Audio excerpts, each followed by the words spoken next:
그래서 준비했습니다. 추억이 깃든 무려 11년 전에 고등학교 수학여행 책자를 보고 여행했던 곳들을 시내버스로 돌아볼 계획을 세웠습니다. 3박 4일 만에 총 17곳의 수학여행 장소를 모두 둘러보는 것이 목표. 그렇게 2025년 8월 15일 도전한 11년 만에 제주도 수학여행. 지금 바로 시작합니다.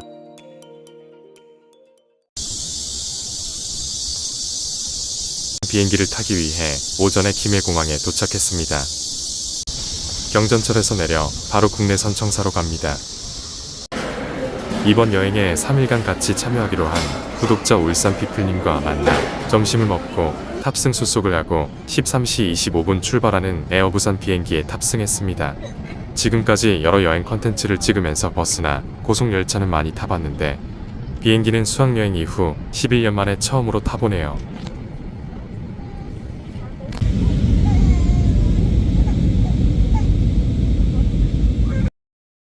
14시 50분, 드디어 제주도 땅에 발을 디뎠습니다. 첫 번째 관광지인 용두암으로 가기 위해 버스를 타러 갑니다. 첫 스타트부터 전기버스이네요. 버스는 제주공항을 빠져나와 제주 도심으로 나갑니다. 제주도는 버스 요금이 다른 도시에 비해 아직 저렴한 편이군요. 다음 버스를 갈아타기 위해 서문시장에 내렸습니다. 대구에도 서문시장이 있는데 제주도에도 있네요.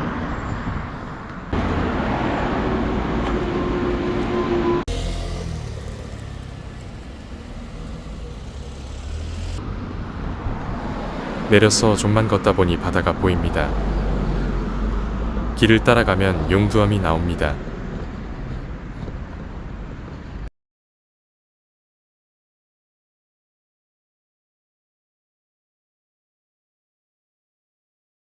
여기가 바로 수학여행 첫 장소로 들렀던 용두암입니다.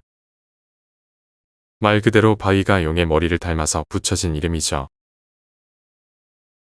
주변에서 사진을 찍으러 온 중국 관광객들이 많이 보였습니다. 공항 근처라서 비행기는 자주 지나다니더군요.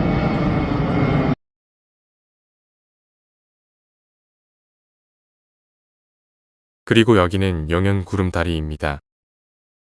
수학여행 때 여기서 같은 반 여학생과 사진을 찍은 기억이 나는데 다리를 건너며 추억을 회상합니다. 건너편에 있는 팔각정. 그때 모습 그대로네요.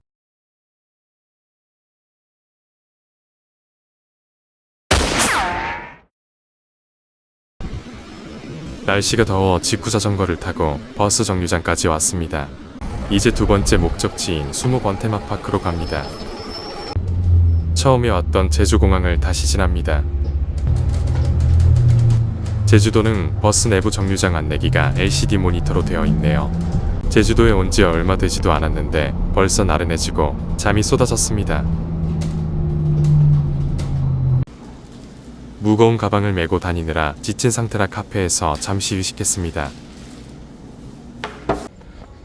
이제 수목원 테마파크에 들어가 봅니다. 네이버로 예약하면 저렴한데 시간이 늦어서 직접 결제해서 이용했습니다. 1층은 아이스 뮤지엄인데 한여름인데도 내부는 꽤나 춥습니다. 입구엔 거대한 눈사람이 있고 펭귄 얼음 조각상도 보이더군요. 얼음 썰매도 타봤는데 바람이 완전 차가워 혼났네요. 다음으로 2층 VR 체험관을 보려니 시간이 많지 않아서 저희는 바로 3층 트리가트 전시관으로 향했습니다.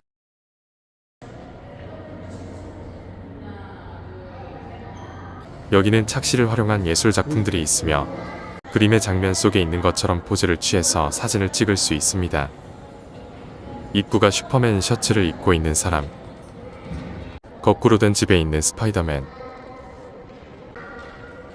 잠시 우주인이 되어보기도 하고 우사인 볼트와 손을 잡아볼 기회도 있네요.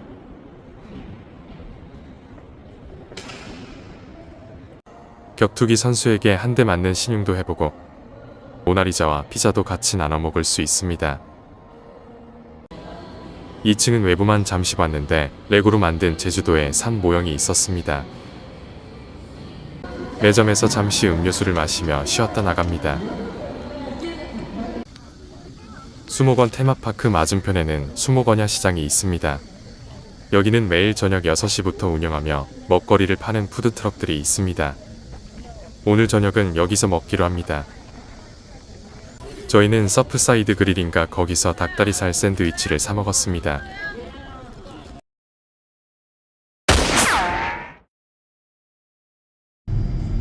첫날 일정이 무사히 끝났습니다. 숙소까지도 버스를 타기로 계획했었는데 짐도 많고 일행분도 피곤해하여 택시를 타고 숙소로 이동하였습니다. 시내버스 이용이 여건상 힘들 경우 유령껏 택시를 이용하는 것으로 이번 여행의 룰을 조금 변경하였습니다. 숙소도 수학여행 때와 같은 곳으로 하였는데 택시로도 1시간 가까이 걸리는 제법 먼 거리였습니다. 숙소에 도착해서 짐을 풀었습니다. 저희는 숙소에서 영화를 보다 잠이 들었습니다. 한실로 예약했는데 사장님께서 침대방을 주셔서 덕분에 편하게 잘 수 있었습니다.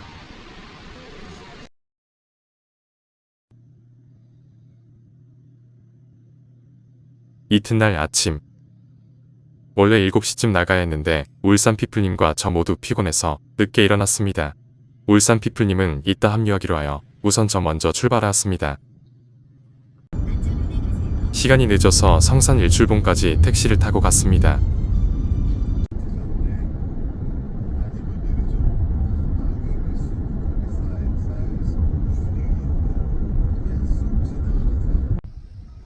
일출봉 휴게소에 도착했습니다. 저 입구에 매표소가 있습니다. 여기는 입장료가 5,000원이고 월요일에 휴무입니다.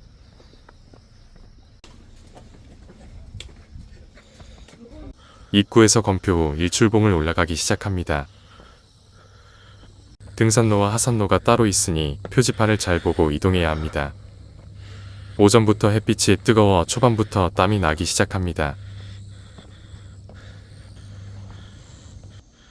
올라가는 계단 바로 옆에 매점이 있더군요. 계단도 더 많아지고 경사도 가팔라집니다. 올라온 길을 되돌아보니 꽤 높이 올라왔네요. 얼굴에 땀이 엄청 흐르고 눈도 따갑고 고등학교 때는 친구들하고 얘기하면서 별로 힘들지 않게 올랐던 것 같은데 세월이 지나 체력이 떨어진 것 때문인지 더 힘겨운 것 같네요. 아무튼 다 와가니 좀만 더 힘내보죠. 드디어 일출봉 정상에 올라왔습니다. 전망대 아래로 보이는 분화구 정상 모습이 웅장하네요. 이곳은 산 모양이 성과 흡사하기 때문에 산을 성산봉이라 하였고 여기서 일출을 바라보는 것이 제주 일경이라서 일출봉이라 합니다.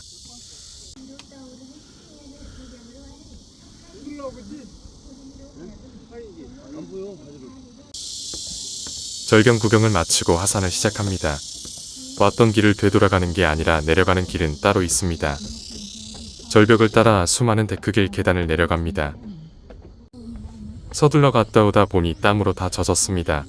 정상까지 생각보다 빨리 갔다 와서 30분 정도 걸렸군요. 아침 식사를 하러 일출봉 근처 바다 풍경이라는 식당에 왔습니다.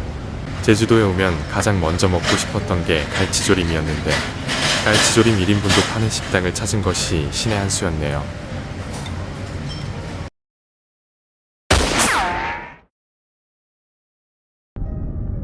두 번째 목적지인 섭지코지로 가야 하는데 버스가 바로 앞까지 가지 않고 한참 걸어야 해서 이번에도 택시를 탔습니다.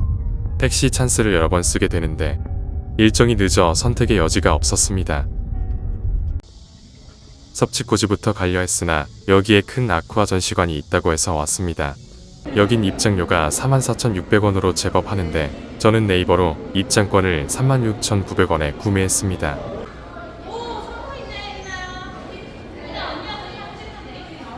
입구부터 수조 속에 다양한 어류들이 전시되어 있습니다. 그러고 보니 수족관은 거의 몇 년 만에 와 보는 것 같은데 여긴 규모가 커서 여유있게 보려면 1시간 30분 정도 걸린다고 하더군요. 좀 더 가다 보니 햇빛이 들어오는 수조가 있던데 여긴 펭귄들이 있군요. 펭귄들이 가까이서 헤엄치는 모습을 보니 귀여웠습니다.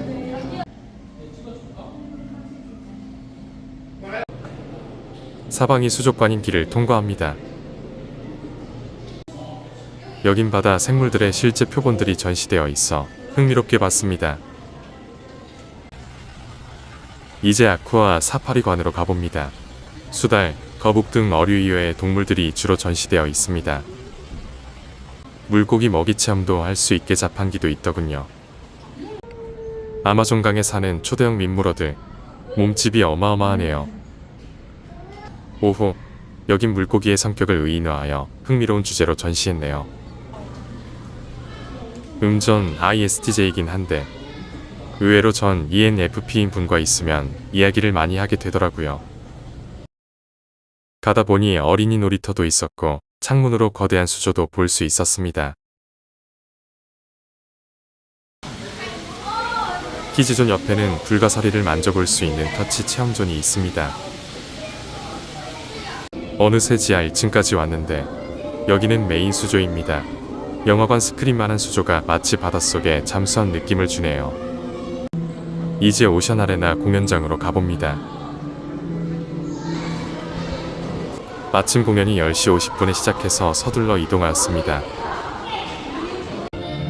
공연장에 들어오니 가족 단위로 보러 온 관객들이 많았습니다. 해녀가 주인공으로 나와서 노래를 부르는데 몰입감과 감정이입이 강렬했습니다.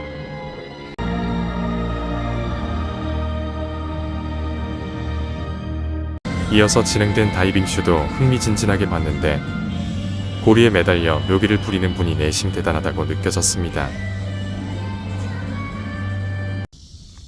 공연 후 섭지코지에서 울산 피플님과 만나기로 하여 출발했습니다. 섭지코지까지 걸어가기 꽤 먼데 날씨도 뜨거워서 풍경은 멋졌는데 영상 찍을 겨를이 없어 사진만 건졌네요. 날씨가 너무 더워 둘 다 지쳐있어 울산 피플님과 해안가 쪽만 좀 구경한 후 점심을 먹기 위해 택시를 타고 이동했습니다.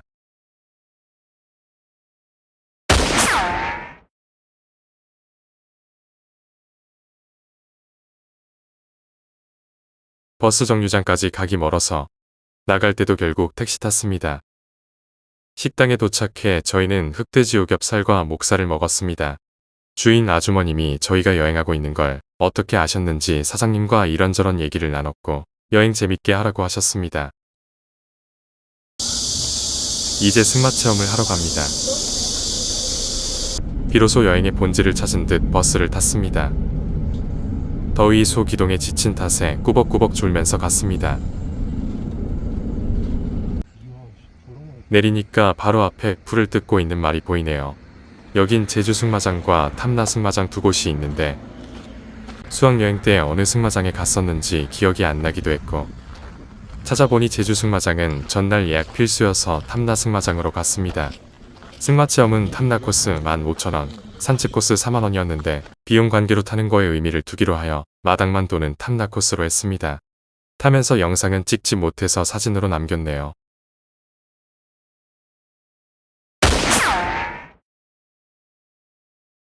체험이 끝나고 시간이 남아 인근의 카페를 갔는데 카페에 들어가니 안에 사람들 몇 분이 계셨는데 저희들 보고 누구세요? 라고 해서 저희가 여기 카페인 걸로 알고 왔는데 아닌가요? 라고 물어보니 잘못 찾아왔다고 하면서 걸어가면 1분 거리에 스타벅스 있는데 하면서 서로 쳐다보며 웃으면서 이야기하더군요. 지도에 카페라고 되어 있어서 찾아갔었고 카운터 쪽에 메뉴가 적혀 있었는데 아니라고 하길래 당황스러웠고 나중에서야 지도를 보니 카페가 없어진 걸로 바뀌어 있더군요. 더군다나 스타벅스도 보니까 걸어서 18분 거리에 있던데 농락당한 느낌이라 기분이 좀 그렇더군요. 여기 카페 이제 안 한다고만 알려주면 될 것을 좀 더 예의 있게 응대했더라면 어떨까 싶었습니다. 이제 산군부리로 갑니다. 산군부리까지는 거리가 얼마 되지 않아 걸어가려고 했지만 걷기에 도로가 위험하기도 하고 버스 시간도 한참 남아 또 택시를 탔습니다. 산군부리 매표소에 도착. 입장료는 성인 기준 7,000원입니다. 뭔가 바뀐 듯 안 바뀐 듯 11년 전 기억을 되살려보며 입장합니다.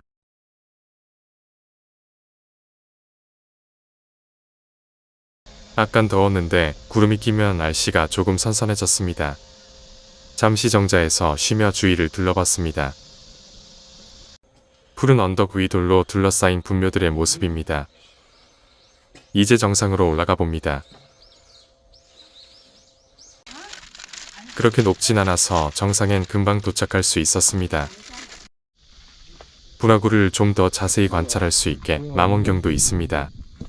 소개가 늦었지만 여기 상군부리는 천연기념물 263호로 지정된 곳으로 한라산과 비슷한 시기에 형성된 희귀한 형태의 분화구 지형입니다. 제주도에서 유일하게 용암이나 화산재의 분출 없이 폭발이 일어나 그곳에 있던 암석을 날려 구멍만이 남게 된 것이라고 하네요. 그리고 상군부리는 분화구를 뜻하는 제주방언이라고 합니다. 이제 산책로를 따라 내려가 봅니다. 내려가기만 하면 어느 길이든 입구하고 연결되어 있습니다. 수학여행 때 반 친구 중 한 명하고 같이 여길 걸었었는데 제 기억에 검은색 고무가 깔려 있었던 것 같은데 정비한 건가 싶기도 합니다. 양쪽에 바위가 세워진 길.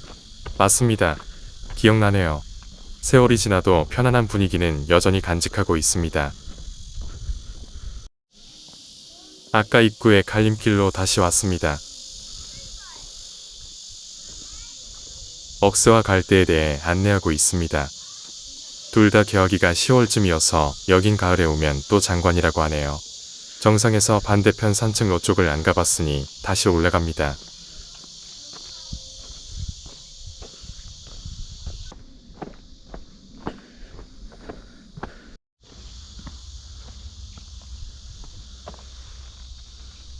마지막으로 사슴상이 있는 곳에 도착했습니다. 상군부리에 얽힌 이야기가 빼곡히 적혀 있어 잠시 읽어봤네요. 이후 저희는 매점에 와서 아이스크림을 먹으며 시간을 보냈습니다. 여러 곳을 돌아다니다 보니 단 것이 땡깁니다.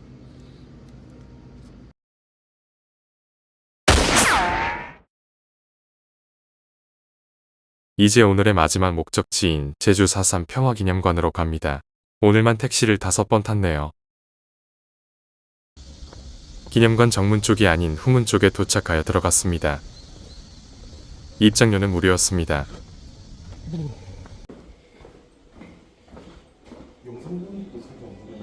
지금까진 제주도의 여러 절경의 관광지들만 다녔는데 이곳은 그러한 이면의 비극적 역사에 대해 마음 한켠 무겁게 다가왔습니다. 수학여행 때 이곳을 방문하기까지 4.3 사건에 대해 잘 모르고 있었는데 3.1 기념행사 중 사고의 발단에서 정부와 무장대 간의 무력 충돌로 이어지며 무고한 제주도민까지 학살당한 사건이었다고 하네요. 2만여 명이 희생된 이 사건은 오늘날에야 진상규명이 이뤄지기 시작했다고 합니다. 나가는 길까지 전시관을 둘러보면서 평화는 단순히 얻어지는 것이 아니라 과거를 올바로 기억할 때 이뤄질 수 있음을 깨닫게 되었습니다.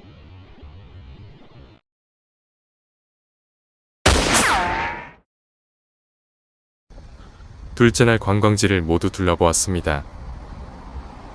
이제 제주터미널로 가기 위해 버스를 타러 갑니다.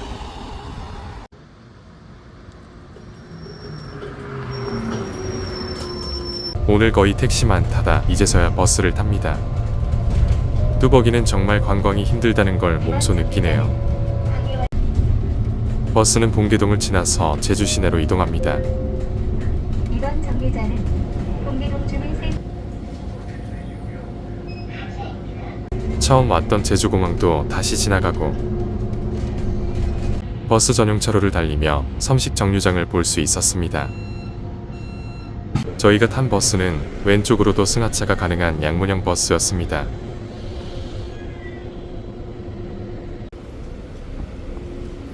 저희는 제주 버스터미널에 도착을 하여 저녁을 먹으러 터미널 근처의 식당으로 갔습니다.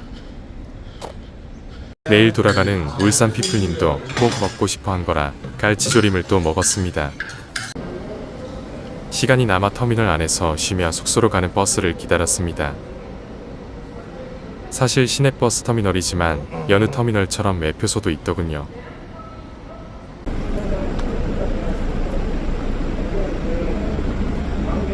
긴 하루를 마치고 이제 숙소로 향합니다. 목표한 관광지를 가보며 제주에서의 이전과 새로운 기억을 새겨갑니다. 내일은 가볼 곳이 더 많은데 다 돌 수 있을지 걱정이긴 하네요. 숙소에 도착해 걱정 반 설렘 반으로 내일을 기대하며 잠들었습니다.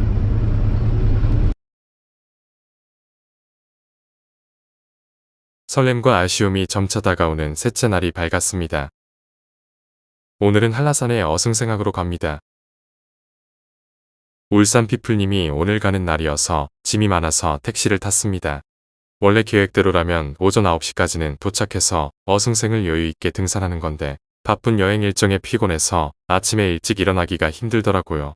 울산 피플님도 오전 11시 반까지는 공항으로 가야 해서 도착하자마자 서둘러 갔다가 내려와야 할 듯하네요. 한적한 제주 도로를 달리다 보니 푸른 초원의 말들이 많이 보였고 한라산 도로지대가 높아 멀리 제주 시내도 보이는 게 인상적이었습니다. 어리목까지는 말로만 들은 천백도로를 따라 험준한 고갯길을 올라갔습니다. 드디어 어리목 매표소에 도착했습니다. 울산 피플님은 휴게소에 있기로 하여 저 혼자 빨리 다녀오기로 합니다. 입장료는 무료여서 입산 가능 시간에 자유롭게 올라갈 수 있습니다. 본격적으로 등산을 시작합니다. 매표소에서 어승생 정상까지는 약 1.1km 정도 되고 올라가는 데는 약 30분, 내려올 때는 25분 정도 걸린다고 나옵니다. 현재 9시 40분인데 제가 10시 40분에는 서귀포로 가야 해서 10시에는 정상에 도착하는 것을 목표로 빠르게 가보겠습니다. 오늘도 아침부터 등산인데 그래도 여긴 나무가 햇빛을 가려줘 덜 덥군요. 체력이 되솟아난 건지 의욕이 앞선 건지 모르겠지만 앞서가는 사람들을 제치고 재빨리 올라갔습니다. 정상에 가까워지니 데크길 계단도 완만해지는데요. 여기서부턴 거의 뛰다시피 해서 올랐습니다. 어승생학 정상 도착. 딱 목표했던 10시에 도착. 무려 22분 만에 올랐네요. 정상에서 인증샷도 남겨줍니다.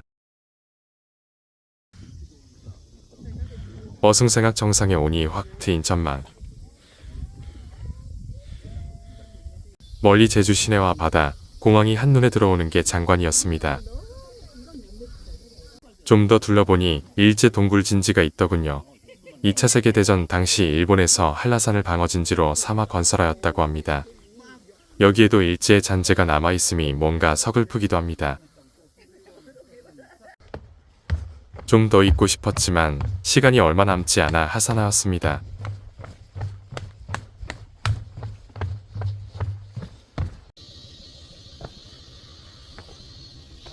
내려오는 건 확실히 쉬워 거의 15분 만에 내려왔네요. 비록 울산 피플님은 참여는 못했지만 3일차 첫 미션도 성공했습니다.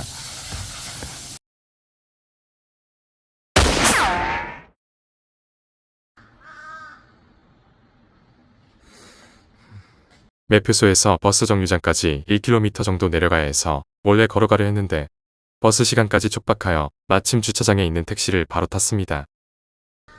정류장에 도착해 이제 울산 피플님과 작별합니다. 울산 피플님은 제주공항으로 가기 위해 240번 버스를 기다리고 저는 서귀포로 가기 위해 반대편에서 같은 번호의 버스를 기다렸습니다.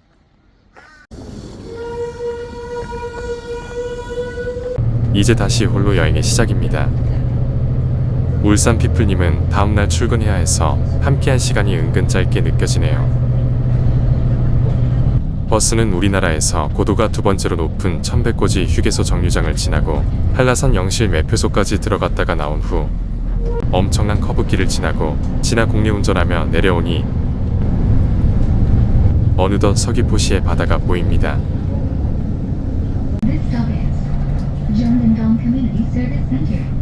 내려서 환승하기 위해 걸어갑니다.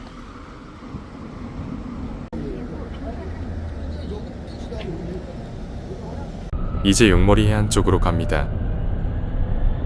제주도 서편을 반바퀴 도는 버스여서인지 관광 승객들이 제법 많더군요. 제법 오래 버스를 타고 이동하다 보니 어느새 점심시간이 되었습니다. 삼방산에 내려 인근에 알아둔 맛집으로 이동하였습니다. 해물라면을 맛있게 하는 집인데 유튜버 곽튜브님도 다녀간 곳이라 합니다. 도착하니 역시 맛집이라 테이블이 모두 차 있어 기다릴까 고민했는데 다행히 곧 자리가 생겨 입장할 수 있었습니다. 저는 1인 세트 메뉴로 해물라면, 전복 치즈밥을 주문했습니다. 얼큰하고 해산물도 푸짐히 들어있던 해물라면, 정말 맛있게 먹었네요. 밥을 먹고 올라오니 바로 앞에 산방산이 있습니다. 마그마에 의해 생성된 반구형 화산체가 지금과 같이 된 것이라 하네요. 사실 수학여행 때 인근에 하멜상 선전시관을 갔었는데 지금은 없어졌더라고요. 그래서 여기 땅만 다시 밟았다는 것에 의미를 두기로 하였습니다.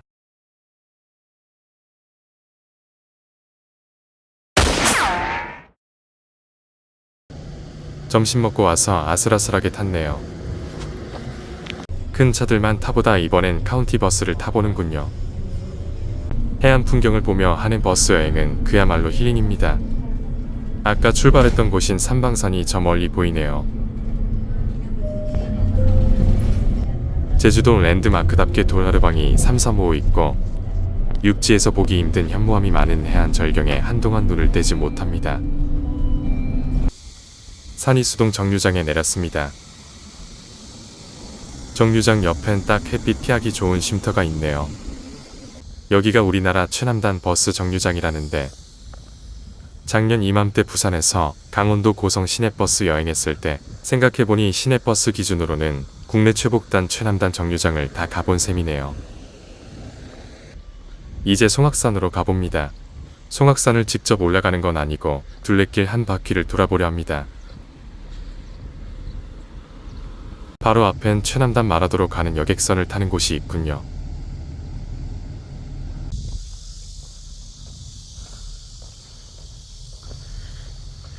본격적으로 송악산 둘레길 종주를 시작해봅니다. 송악산을 한 바퀴 도는 길은 제주 올레길 10코스 중 일부이기도 합니다.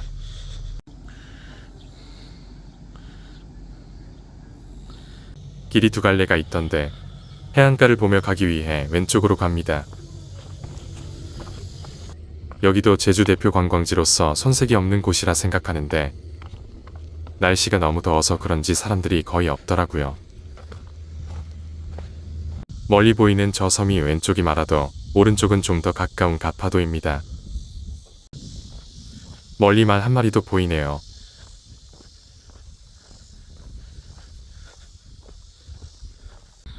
뒤돌아보니 풍경이 멋져 여기서 사진도 남겼습니다.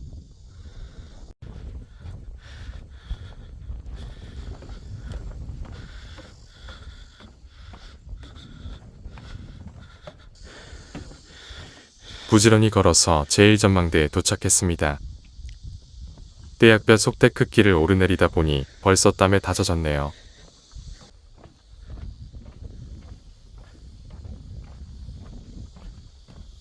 이 전망대에 왔을 때 너무 더워서 물을 마시며 쉬었습니다.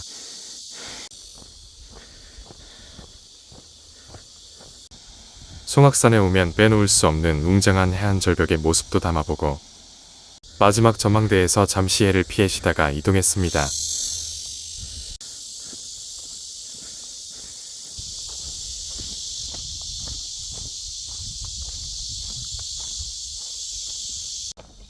간신히 송악산 둘레길을 모두 돌고 왔습니다. 선크림 발랐는데도 진짜 여기 돌고 와서 피부가 다 탔더라고요. 버스 도착 5분 전에 간신히 내렸던 정류장에 다시 돌아왔습니다.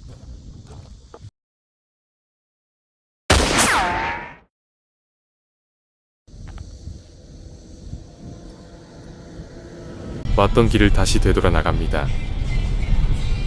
택시비를 아껴야 해서 이후 여정은 최대한 시간을 맞추어 버스를 타야 합니다. 점심때 왔던 산방산도 다시 지나 안덕 쪽으로 향합니다. 중문으로 가는 버스를 갈아탑니다. 급행격이라서 한 정거장만 가는데 거리가 상당했습니다.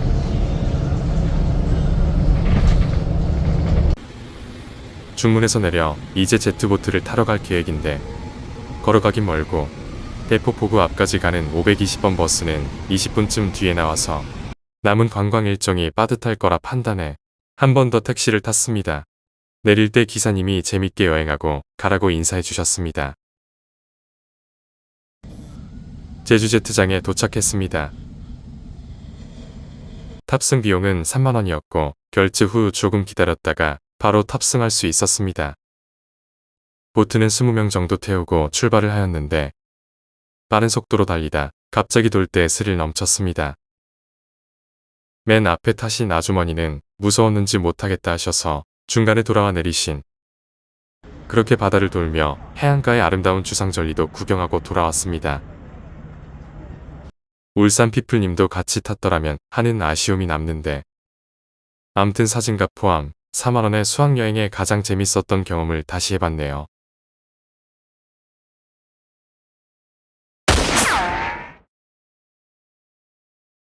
이제 근처에 주상절리와 제주국제평화센터를 가볼 건데 도보로 꽤 걸어야 하긴 한데 주상절리가 좀 더 가까워서 먼저 제주 명소 중 한 곳인 주상절리로 향합니다.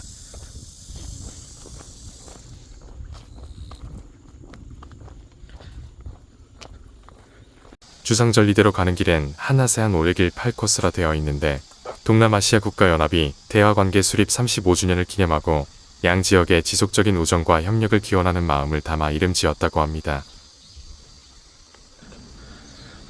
20분 정도 걸어서 주상절리대에 도착하였습니다. 입장료는 2,000원 하네요. 주상절리 전망대로 걸어가 봅니다.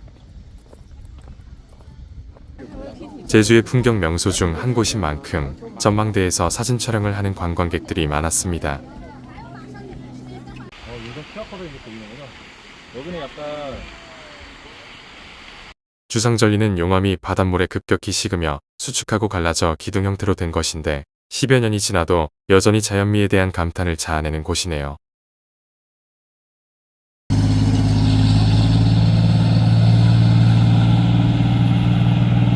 이후엔 주상절리 공원을 돌아보며 좀 쉬었습니다. 덥지만 야자수가 가득한 이국적인 풍경을 잠시나마 느껴봤습니다.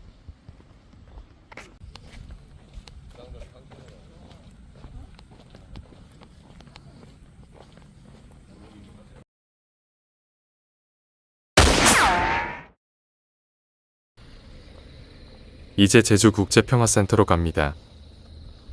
여기서 또 15분 정도 걸어서 가야 합니다. 제주국제컨벤션센터까지 운행하는 버스 차고지입니다.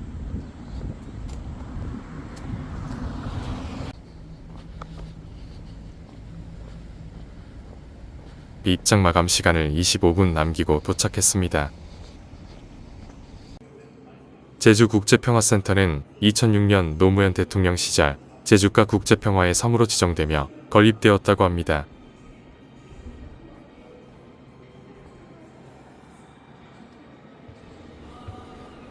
(4.3) 사건이라는 아픔을 딛고 현재 제주는 동북아 교류 거점으로 거듭나며 전 세계의 평화의 가치를 알리려는 노력들을 전시에서 느낄 수 있었습니다. 그리고 지하 1층에는 각국 정상 및 유명인들의 밀랍 인형이 전시되어 있습니다.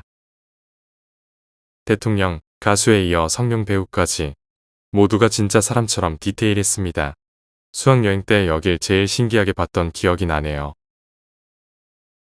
여긴 상징전시홀이라고 도서관으로 되어 있던 공간이더군요. 암튼 시간 관계상 짧은 관람이었지만 평화의 기운을 마음속에 새기고 갑니다.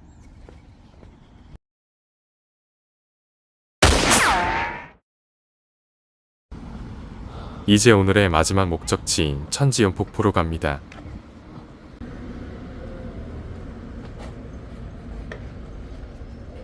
처음으로 공항버스를 타보는군요. 구간별 요금이 달라서 목적지를 이야기하고 타야 합니다. 30분 정도 달려서 도착. 오늘 이동을 많이 해서 그런지 서서히 지치네요. 천지연 폭포 매표소까지 또 15분 정도 걸어야 합니다. 가는 길에 음악 소리가 멀리서 크게 들리길래 뭔가 했더니 천지연 매표소 입구에 있는 공연장에서 공연을 하고 있군요.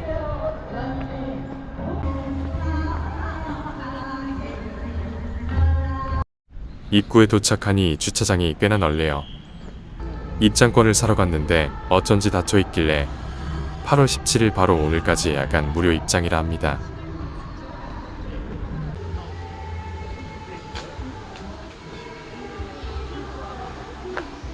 입구에는 천지연 폭포에서 내려오는 하천을 건너는 다리가 있습니다. 가는 길에 간식과 기념품, 의류, 우산 등을 파는 휴게소도 보입니다.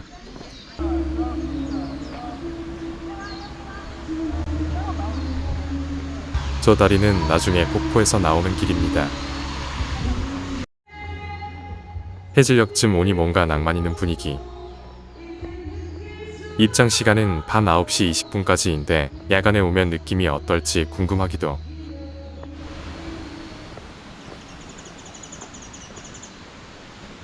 먼 나무. 지나가다 본 나무 이름이 특이하군요. 이제 조금만 더 가면 천지연폭포입니다.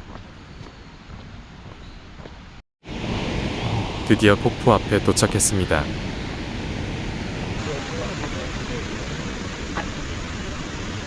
다시 오기 힘든 곳인 만큼 천지연폭포의 모습을 먼저 영상에 담아봅니다. 천지연이란 이름은 하늘과 땅이 만나 생긴 연못이라는 것에서 유래되었는데 깊은 산속에 있어 더욱 웅장한 느낌을 자아내네요. 천지연폭포에 서식하는 동식물에 대해 나와 있는데 여기 천연기념물 제27호로 지정된 무태장어가 서식한다고 합니다.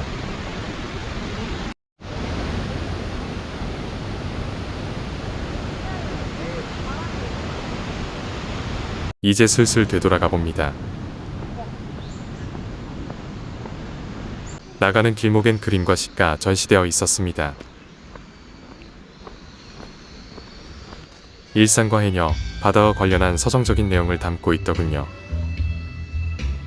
천지연폭포 안에도 있던 야외 공연장, 열렬히 부르는 노래에 빠져듭니다. 나갈 땐 징검다리를 건너서 갔습니다.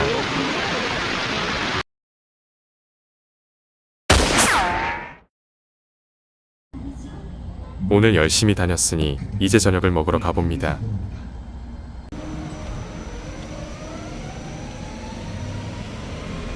알아둔 맛집이 서귀포 동문 노터리 쪽에 있었는데 운 좋게 그쪽으로 가는 버스가 바로 와서 타고 갑니다. 제가 간 곳은 모루쿠다라고 생선회를 전문으로 하는 집이었습니다. 혼자 방문하여 1인 메뉴로 아보카도, 연어덮밥을 먹었습니다. 마지막에 영수증 리뷰도 남겨서 한라봉 주스도 서비스로 받았습니다.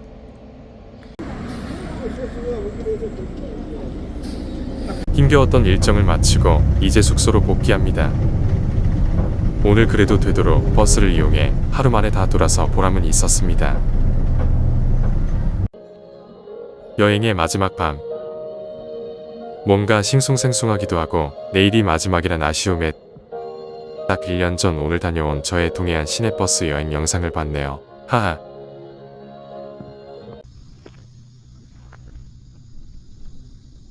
여행의 마지막 날, 숙소 아주머님께 인사드리고 떠납니다.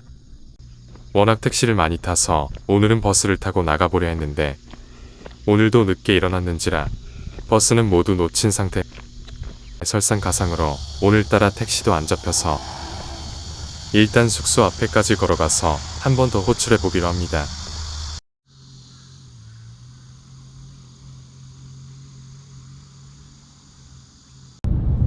간신히 15분 거리의 택시를 호출하여 탈 수 있었습니다. 오늘의 첫 번째 목적지는 일출랜드입니다. 가방엔 3일간의 짐이 한가득. 비로소 오늘 가는 날이구나 실감이 납니다. 마지막까지 최대한 알차게 둘러보고 가도록 하겠습니다. 일출랜드에 도착했습니다. 매표소 직원분께서 짐을 맡겨도 된다고 하셔서 내려놓고 들어갈 수 있었습니다.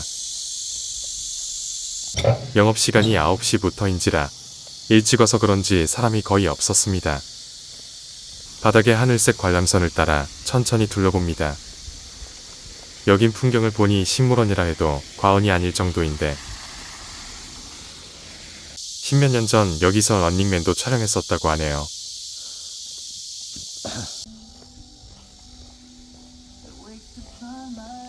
일출랜드의 중심지인 미천구를 가봅니다.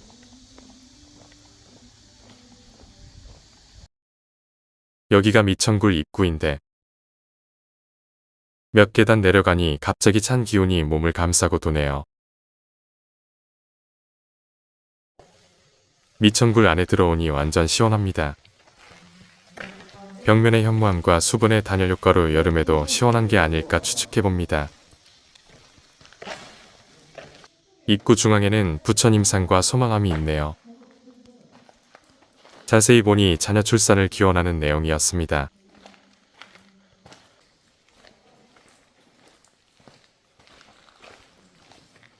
조금 더 들어가 보니 동굴연못도 있습니다. 명상하듯 가만히 눈을 감고 있어 보니 고요함 속에 들리는 물소리가 신비한 분위기를 자아냅니다. 동굴이 어디까지 이어지는지 궁금해서 계속 들어가 봤습니다. 들어갈수록 천장이 낮아져 머리 조심이라는 안내도 해뒀습니다. 수학여행 때 여기까지는 안 들어와 봤던 듯한데 이 깊은 곳까지 어떻게 들어와 조명을 설치하고 했는지 신기하긴 하네요. 마침내 관람 가능 최종 지점까지 왔네요. 총 길이는 1.7km인데 관람 가능한 곳은 365m까지라고 합니다.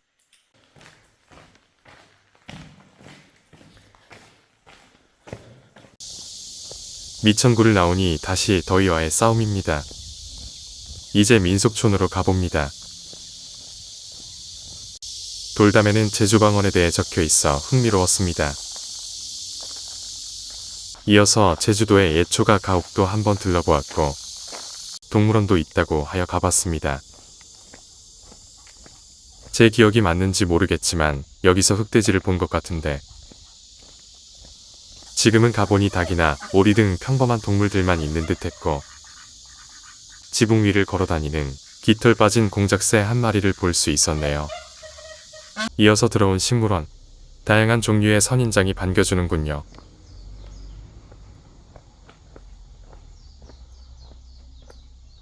모두 둘러보고 마지막으로 아열대 정원길을 통해 나갑니다. 나가는 길에 매점에서 라면으로 아침을 먹었습니다.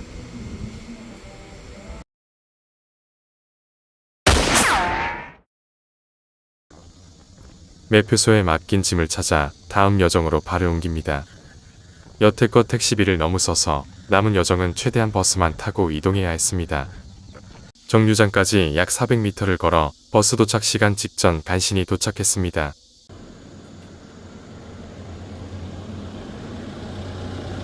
이번에도 타보는 카운티. 다음 갈 곳은 선여와 나무꾼 테마공원인데 환승을 2번 해야 합니다. 내려서 성읍 환승센터 정류장으로 이동합니다. 검은 오름 쪽으로 가야 하는데 221, 222번도 있지만 오래 기다려야 해서 먼저 오는 121번 급행버스를 타기로 합니다.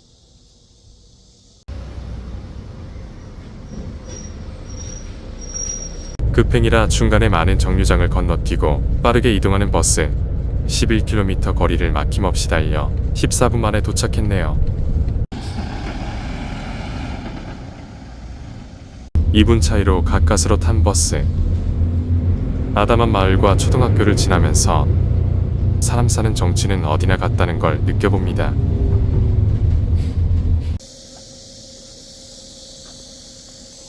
옛 추억이 깃든 장소, 선여와 나무꾼 테마공원에 왔습니다. 13,000원에 입장권을 구매하고 들어가 봅니다. 입구엔 포토존이 있어 아이와 함께 여행 오신 분들이 사진 찍기 좋을 것 같네요. 야외엔 기찻길과 옛 시절 사람들을 인형으로 전시해 놓았군요. 아이들과 강아지의 모습에 귀여움이 묻어나옵니다.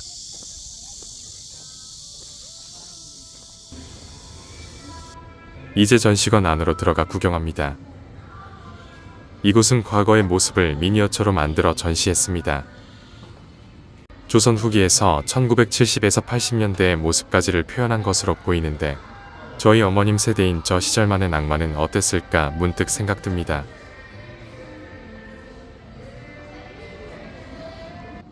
바닥에 표시된 안내를 따라가니 영화관이 나오네요.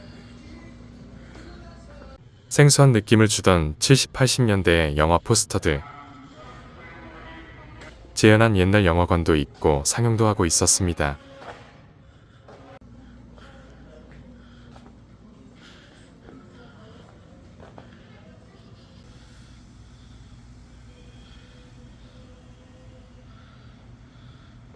노래방도 있었는데 현금이 없어 해보진 않았습니다.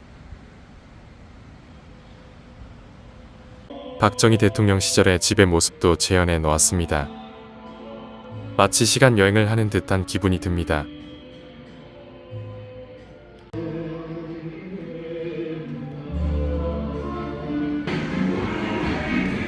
다음 전시관에 들어오니 경쾌한 노래가 들립니다.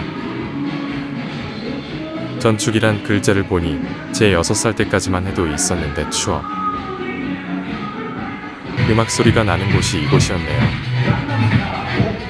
지금은 싸이 강남스타일 노래가 나오고 있네요. 이어서 90년대에 나온 전화기 삐삐, 플로피 디스크를 넣는 컴퓨터 등 지금은 사용하지 않는 추억의 물건들도 전시되어 있었습니다. 실로폰, 이건 초등학교 2, 3학년 때까진 써봤네요. 실제처럼 꾸며놓은 교실, 97년생인 제게도 초등시절 추억이 떠오르게 합니다. 이어서 농업박물관도 한번 둘러보고 공포의 집도 있길래 혼자지만 일부러 들어가 봤습니다. 응, 안 무서워를 외치고 들어가 봅니다. 겉으로 덤덤한 척했지만 는 주변에서 귀신들이 계속 놀래키길래 정말 혼쭐났습니다. 가방이 무거워 펜더곰이 있는데 잠시 앉아 쉬다. 마지막으로는 군대 내무반 전시도 둘러봤습니다. 선녀와 나무꾼을 방문하며 다시 돌아갈 수 없는 추억을 간직하는 것에 소중함을 느끼게 되었고, 좀 더 일찍 태어났더라면 현대보다는 조금 불편했을지라도 그때 그 시절만의 정겨움과 낭만을 더 오래 느껴볼 수 있었을까 생각도 해봅니다. 짧은 방문이었지만 옛 삶의 온기와 정취가 오래 남을 것 같습니다.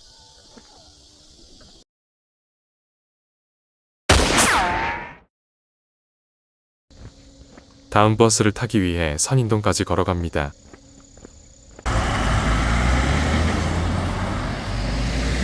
사실 점심을 먹으러 가기 위해 탄 버스.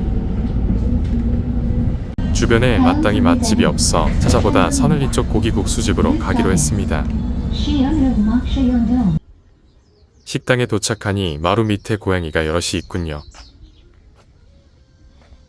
저는 고기국수 하나를 주문해서 먹었습니다. 쫄깃한 면에 흑돼지가 올라가 있어 매우 담백했고, 돌아다니며 땀도 많이 흘려서인가 국물까지 남김없이 다 먹었네요. 다 먹고 나와 아까 버스 타기 전에 샀던 아이스크림을 먹으며 쉽니다.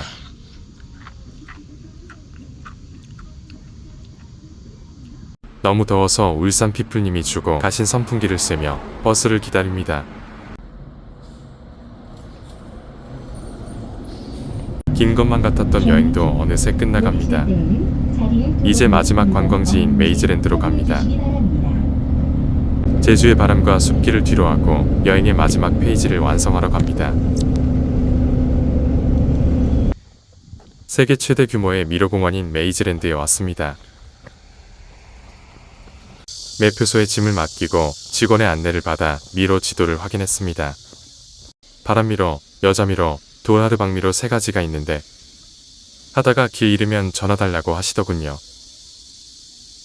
미로 다 돌면은 1시간 정도 소요된다고 하는데 과연 전 몇 분 만에 모두 통과해서 나올지 도전을 시작해 보겠습니다.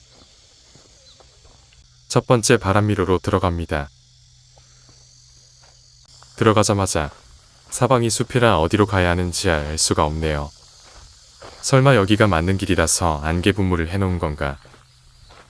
근거 없는 믿음이지만 가봐야 알 듯하네요. 지금 와보니 수학여행 때는 어떻게 길을 찾았나 싶을 정도. 미로 중앙에 도착하고 나서는 좀 수월했네요. 바람미로는 10분 만에 통과했습니다. 이제 두 번째 여자미로로 들어갑니다. 아까 바람미로보다 훨씬 어려워 보이는데 들어올 때부터 안내도의 미로를 눈으로 그려보며 겨우 찾아갑니다. 눈으로 본 미로가 여자의 발과 다리, 등 쪽을 따라 있어서 두 번째 미로도 생각보다 어렵진 않더라고요.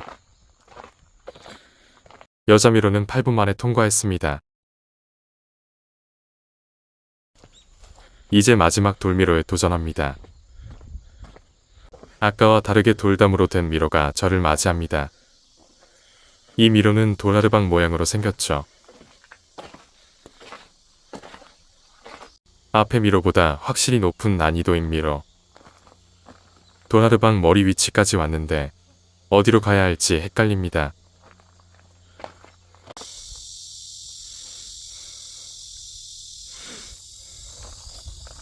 이 길이 맞는 것 같은데 일단 따라가 봅니다. 는 막혀 있군요. 과연 여기서 길을 찾아 나갈 수 있을지, 도라르방의 저주에 갇혀 전화로 구조 요청을 할지, 제 운명은 어떻게 되는 걸까요? 도라르방의 눈까지 왔습니다.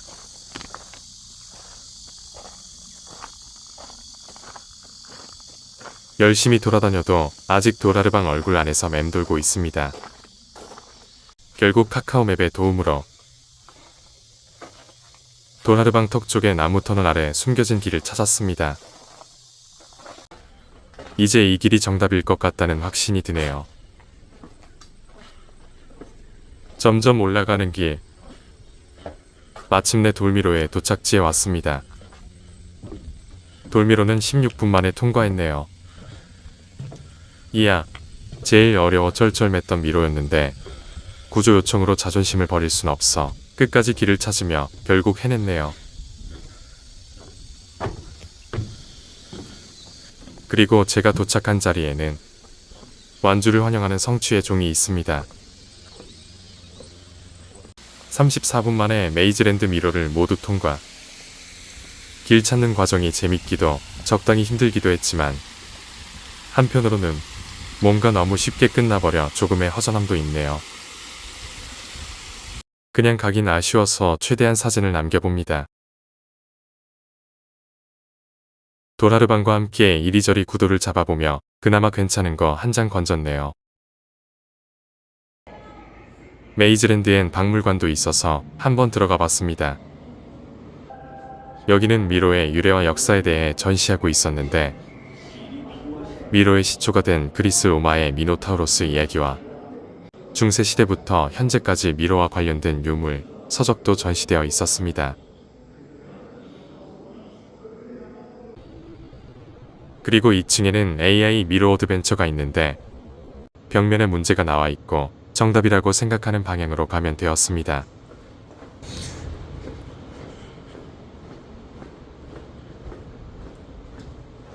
이 층 한쪽에 전시된 가운데가 볼록 나온 착시, 그림도 보고 관람을 마칩니다.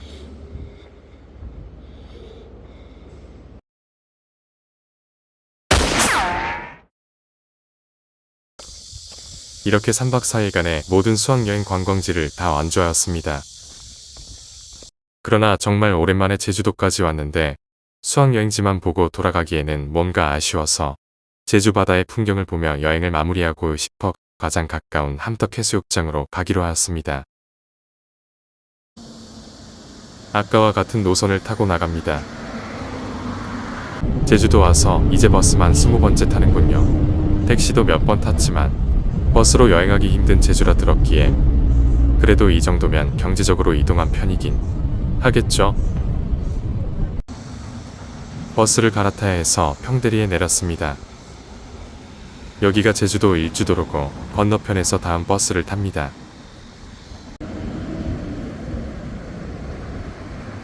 제주도 반바퀴를 일주하는 노선이라 역시 확연히 승객이 많았던 버스. 202번과는 반대로 제주도 동편 반바퀴를 도는 노선입니다. 어느새 해안가를 따라 달리는 버스. 바다를 보며 버스 여행하면 왠지 모를 설렘이입니다. 정류장에 내려 이제 함덕해수욕장으로 가봅니다. 야자수가 심어진 해변, 동남아의 바닷가를 연상케 합니다. 해변은 발 디딜 틈 없을 정도로 해수욕을 즐기는 사람들로 북적였습니다. 원래는 바다에 들어가려 계획했으나 짐도 많고 비행기 시간도 얼마 안 남아서 산책길만 한 바퀴 걷기로 했습니다. 덥고 습한 날씨에 저도 해수욕을 하고 싶은 마음이 굴뚝 같지만 영상으로나마 떠나기 전 청록빛 바다 풍경을 마지막 순간에 담아봅니다. 이후 저는 해수욕장 앞에 기념품 가게에 들렀고 감귤 초콜릿 2박스와 작은 거 하나, 그 외에 다른 기념품도 몇 개 샀습니다. 길고 긴 여행을 마치고 이제 공항으로 갑니다. 사람이 엄청 많아 가방을 앞으로 맨 채로 힘겹게 서서 갔습니다. 제주 시내쯤 오니 다행히 자리가 하나 나서 겨우 앉았습니다. 캐리어 들고 승하차 하는 승객들 모두 자신만의 추억을 안고 돌아가는 듯했습니다. 여행의 첫 발을 내디딘 제주공항에 다시 왔습니다. 아쉬움을 뒤로하고 돌아갈 준비를 합니다. 제가 탈 비행기가 지연되었지만 수속 후 무사히 탑승하였습니다. 제주도의 불빛들과 점점 멀어지며 부산을 향해 날아갑니다. 언제 다시 올지 모르는 설렘의 땅, 제주. 이번 기회로 수학여행 때의 추억들이 마음 한켠 더 깊이 남았길 바라봅니다.